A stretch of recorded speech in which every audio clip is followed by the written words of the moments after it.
അത് ആ മഴമേഘത്തിന്റെ ചന്തിക്ക് കൊള്ളുമ്പോൾ ഉണ്ടാവുന്ന ശബ്ദം ഉണ്ടല്ലോ, അതാണ് ഇടിവെട്ട്. ഇതാണ് ഇസ്ലാം പഠിപ്പിക്കുന്നത്. അകൃതകൃതാവായ നാട്ടുകാരെ ശ്രദ്ധിക്കുക, കലാപരിപാടികൾ തുടങ്ങാൻ ആരംഭിക്കാൻ. ഇടിവെട്ട് ഇടിമിന്നൽ എങ്ങനെയാണെന്ന് ഖുർആൻ ഇസ്ലാം പഠിപ്പിക്കുന്നത്? എനിക്കറിയാൻ പാടില്ല. എങ്ങനെയാണ് പഠിക്കുന്നത്? എനിക്കറിയില്ല, അതുകൊണ്ടാണ്. നിങ്ങൾ പഠിച്ചിട്ടുണ്ടോ?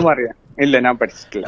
എന്നാ ഞാൻ പറഞ്ഞുതരാം. ഇടിവെട്ട് ഇടിമിന്നൽ എങ്ങനെയാണ് ഉണ്ടാകുന്നത് എന്ന് ഇസ്ലാം പഠിപ്പിക്കുന്നത് എങ്ങനെയാ വെച്ചാൽ, അതായത് മഴമേഘങ്ങളെ അതിന്റെ മലക്കുകൾ ഇങ്ങനെ തെളിച്ചോണ്ട് പോകും, പോത്തിനെയൊക്കെ തെളിച്ചോണ്ട് പോണ പോലെ. അപ്പോൾ ആ തെളിച്ചോണ്ട് പോണ സമയത്ത് ചില മഴമേഘങ്ങൾ അങ്ങോട്ടും ഇങ്ങോട്ടൊക്കെ ഓടും, അല്ലെങ്കിൽ നടക്കൂല, പോകൂല, അങ്ങനെയൊക്കെ നിൽക്കും. അപ്പൊ മലക്ക് കയ്യിലിരിക്കുന്ന ഒരു ചാട്ടവാറുണ്ട്. ആ ചാട്ടവാറ് തീ കൊണ്ടുള്ള ചാട്ടവാറാണ്. ആ ചാട്ടവാർ എടുത്തിട്ട് ഇങ്ങനെ വീശി ഇങ്ങനെ അടിക്കും, പട്ടോ പട്ടോ എന്ന് പറഞ്ഞ് അടിക്കും. അപ്പൊ ആ അടിക്കുന്ന സമയത്ത് ഇങ്ങനെ ഓങ്ങി ഇങ്ങനെ വീശുമ്പോ വെളിച്ചം വരില്ലേ, അതാണ് ഇടിമിന്നൽ. എന്നിട്ട് എന്തുകൊണ്ട് അയാൾ ഇത് എന്നോട് പറഞ്ഞില്ല?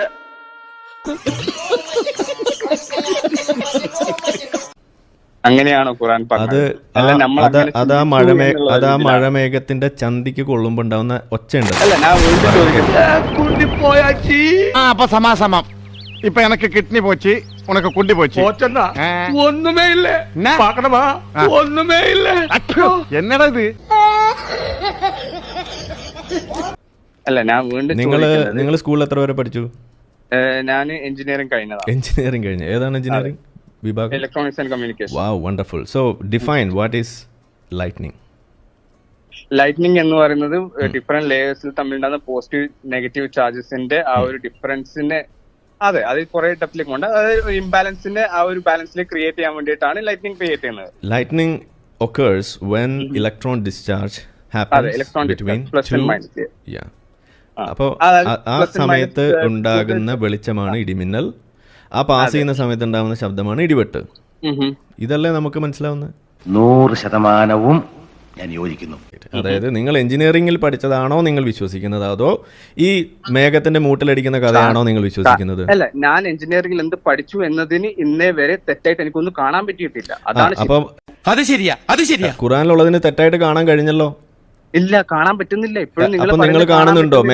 മേഘം പോയിട്ട് ഈ മലക്ക് പോയിട്ട് മേഘത്തിന്റെ മൂട്ടിലടിക്കണത് നിങ്ങൾ ഇപ്പോഴും കാണുന്നുണ്ടോ? എനിക്ക് അതൊന്നും കാണാൻ പറ്റില്ല. അയ്യോ, അങ്ങനെ വാശി പിടിക്കരുത്. ഇനി ഒരുപാട് ദിവസം കൂടെ കഴിയേണ്ടതല്ലേ, പരിസരമൊക്കെ നടന്നിരിക്കണ്ടേ, കണ്ടേ പറ്റൂ. ഞാൻ അന്ധനാണ്. എന്റെ ഈശ്വരാ. ഇല്ല, അതുകൊണ്ടാ പറയുന്നത്, നമ്മൾ ഒരു കവിത എഴുതി വായിക്കുന്നവര് ആ കവിതന്റെ വാക്കാൽ എങ്ങനെയാ പോകുന്നത് എന്നുള്ളത് ആലങ്കാരികമാണ്. അപ്പൊ ആലങ്കാരികമാണെന്നായി പറയുന്നത്. അത് ആ വാക്ക് ഞാൻ എങ്ങനെ എടുക്കുന്നു എന്നുള്ളത് എന്റെ ചിന്താഗതിയാണ്. വാദമാണ് എന്റെ പൊന്നു മോസിന്. ഇങ്ങനെയാണോ ഇതിനൊക്കെ ഡിഫെൻഡ് ചെയ്യല്? അല്ല, എങ്ങനെ ഡിഫെൻഡ് ചെയ്യുന്നത്? എന്നാ ഇനി മറ്റൊരു ഉദാഹരണം ഞാൻ പറഞ്ഞുതരാം. ഏതായാലും ഇത് പൊളിഞ്ഞല്ലോ, ഇനി അടുത്തത് പറഞ്ഞുതരാം. എന്നാ നിങ്ങൾ പറയും, നിങ്ങൾ ഏതാ വിശ്വസിക്കുന്നത്? നിങ്ങൾ ഇപ്പോഴും ഏതിലാ വിശ്വസിക്കുന്നതെന്ന് പറയൂ. നിങ്ങൾ എഞ്ചിനീയറിംഗ് കഴിഞ്ഞ് സയൻസ് പഠിച്ച നിങ്ങൾ വാക്കിലേക്ക് പിടിക്കുന്നത്, പക്ഷെ അതിന്റെ ലോജിക്കലി നിങ്ങൾ ഇപ്പോഴും പോയിട്ടില്ല. എന്താ ലോജിക്ക്?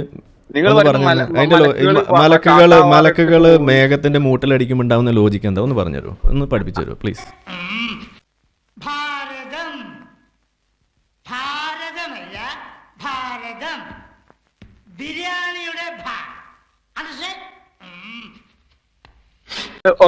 ഞാൻ നിങ്ങൾക്ക് ഒരൊറ്റ സിമ്പിൾ എക്സാമ്പിൾ കഴിക്കാം. നിങ്ങൾ പറഞ്ഞില്ലേ 7 ആകാശം. 7 ആകാശത്തിന്റെ കഥയൊന്നും ഞാൻ പറഞ്ഞില്ല. അയ്യോ, മനുഷ്യന്മാർ ഇങ്ങനെയൊന്നും പറയോ? അന്ന് നീയല്ലേ എനിക്ക് മറ്റവനെ പരിചയപ്പെടുത്തി. ഞാനിപ്പോ പറഞ്ഞത് മേഘത്തിന്റെ മൂട്ടിലടിക്കുന്ന കഥയാണ്. അത് ആദ്യം എക്സ്പ്ലെയിൻ ചെയ്യും, എന്നിട്ട് ബാക്കി പറയാം. ഞാൻ 7 ആകാശം മിണ്ടിയിട്ട് പോലും. ഇനി അത് പറഞ്ഞാൽ നമുക്ക് അടുത്ത വേറെ പറയാം. ഇത് ഞാൻ തെളിയിക്കും, പൂ പോലെ പുഷ്പം പോലെ ഞാൻ തെളിയിക്കും.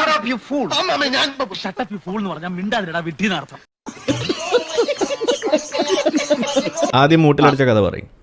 ഇല്ല, എനിക്ക് ഇപ്പോഴും മൂട്ടിലടിച്ചു പോകുന്നില്ല. നമുക്ക് ആദ്യം മൂട്ടിലടിച്ചതിന്റെ കാര്യം തീരുമാനമാക്കാം. ആദ്യം അത് തീരുമാനമാക്കാം, എന്നിട്ട് അടുത്തത്. നമുക്ക് അങ്ങനെ ജമ്പ് ചെയ്ത് ഇങ്ങനെ പോകാൻ പറ്റില്ല. എർത്തിന്റെ കോറിൽ നിന്ന് എർത്തിന്റെ കോറല്ല ഞാൻ പറഞ്ഞത്. ഇവിടെ ഇടിമിന്നൽ ഇടിവെട്ട് ഉണ്ടാകുന്നതിനെ കുറിച്ച് ഇസ്ലാം പഠിപ്പിച്ച കാര്യമാണ് ഞാൻ പറഞ്ഞത്. അതിനാ ഇടിവെട്ട് ഉണ്ടാവുന്നത് എർത്തിന്റെ കോറിലാണോ? ആണോ? ഇടിവെട്ട് ഉണ്ടാവുന്ന എർത്തിന്റെ കോറിലാണോ? അല്ല. പിന്നെ ഇതിനെ എർത്തിന്റെ കോർ പറയണത്? അതവിടെ നിൽക്കട്ടെ.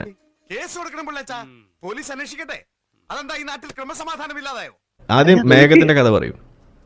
നമുക്ക് സയന്റിഫിക്കലി നിങ്ങൾ മേഘത്തിന്റെ കഥ പറയൂ, എർത്തിന്റെ കോർ വേണ്ട. ഇത് നിങ്ങള് ചെയ്യുന്ന എനർജിന്റെ ഡിസ്പാരിറ്റി മെയിൻറ്റെയിൻ ചെയ്യാൻ വേണ്ടിയിട്ടാണ് എർത്തിന്റെ കോർ അവിടെ പറയേണ്ട കാര്യമില്ലെന്നേ.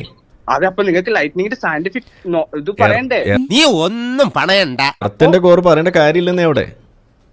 അതെ, അപ്പൊ ലൈറ്റ്നിങ് എങ്ങനെ ഉണ്ടാവും അറിയണ്ടേ? എർത്തിന്റെ കോറിന്റെ കാര്യം അവിടെ പറയണ്ടില്ലെന്നേ. ലൈറ്റ്നിങ് നമുക്ക് പ്ലസും മൈനസും മാത്രല്ല, പ്ലസും മൈനസും എങ്ങനെ ഉണ്ടാവുന്നതിന്റെ പിന്നിലേക്ക് പോകണ്ടേ? മേഘം ടു മേഘം ഇടിമിന്നൽ ഉണ്ടാവുന്ന എങ്ങനെയാന്ന് ഇപ്പൊ നമ്മളിവിടെ പറയുന്നത്, അത് പറയൂ. അപ്പൊ മേഘം ടു മേഘം പ്ലസും മൈനസും എങ്ങനെ ഉണ്ടാവും കൂടി നമ്മൾ ചർച്ച ചെയ്യണ്ടേ? നിങ്ങൾ പറയൂ, അതെങ്ങനെയാന്ന് പറയൂ. കോൺസ്റ്റബിൾ തള്ളിക്കോളൂ. അതുകൊണ്ടാ പറഞ്ഞത് നമ്മളുടെ എർത്ത് കോർ ജനറേറ്റ് ചെയ്യുന്ന ഓരോ, ഇപ്പൊ ഫോർ എക്സാമ്പിൾ നമ്മൾ എർത്ത് കോറിൽ തന്നെ ഒരുപാട് ഡിഫറെന്റ് ലേയേഴ്സ് ഉണ്ട്. അപ്പൊ ഡിഫറെന്റ് ലേയേഴ്സ് അതിനെ എങ്ങനെ അതിന്റെ എനർജി, അതായത് ഇപ്പൊ കേട്ടോ പാലോ എന്താണ് 11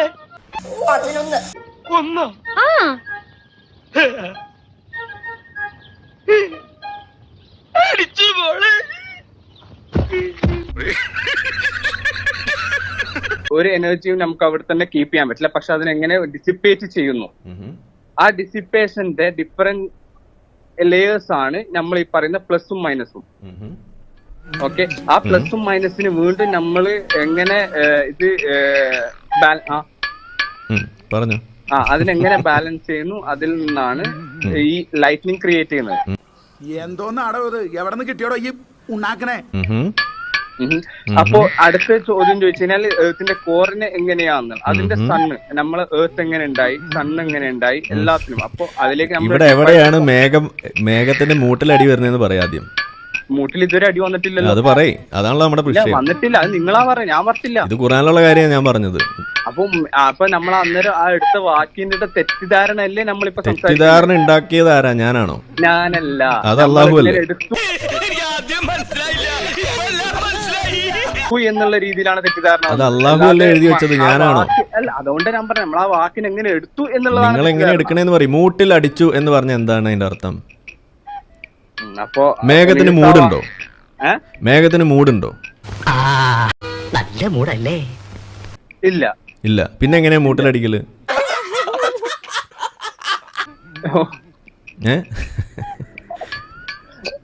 ശരിയാണ്.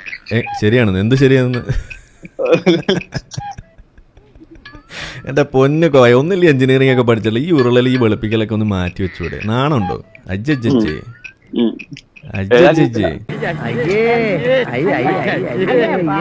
ഇതിനൊക്കെ ഞാൻ എന്ത് പറയാനാണ്? ഇതൊക്കെ പറഞ്ഞു കഴിയുമ്പോ നിങ്ങൾ എന്നെ വെറുതെ ചീത്ത വിളിച്ചിട്ട് വല്ല കാര്യമുണ്ട്? ഇതുപോലെയുള്ള ഈ സാധനം ഇതൊക്കെ നമ്മളെന്ത് ചെയ്യാനാണ്? നിങ്ങൾ ആക്ച്വലി ബഹുമാനാണ്. കാരണം നിങ്ങൾ ഞാൻ എങ്ങനെ ചിന്തിക്കണം എന്നുള്ള ഒരുപാട് കാര്യങ്ങൾ നിങ്ങൾ എന്നെ ഒരുപാട് ലേശം ബഹുമാനിച്ചോളൂ. അല്ല, ഞാൻ സീരിയസ് ആയിട്ട് പറയാം. കാരണം നമുക്ക് തരുന്ന കാര്യങ്ങൾ നമ്മൾ എങ്ങനെ എടുക്കണം എന്നുള്ളതാണ് ശരി എന്നുള്ളതാണ് നിങ്ങൾ എനിക്ക് പഠിപ്പിച്ചത്. അതാണ് ശരി. അപ്പൊ ഇച്ചിരി ബഹുമാനമൊക്കെ ആകാം. അതെ.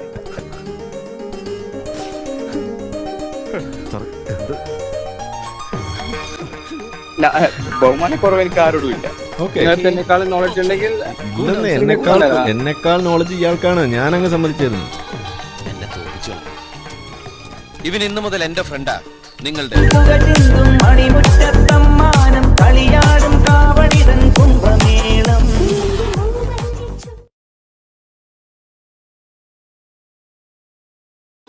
എന്നെ തോപ്പിച്ചോളൂ. ഇവൻ ഇന്നു മുതൽ എന്റെ ഫ്രണ്ടാ. നിങ്ങളുടെയും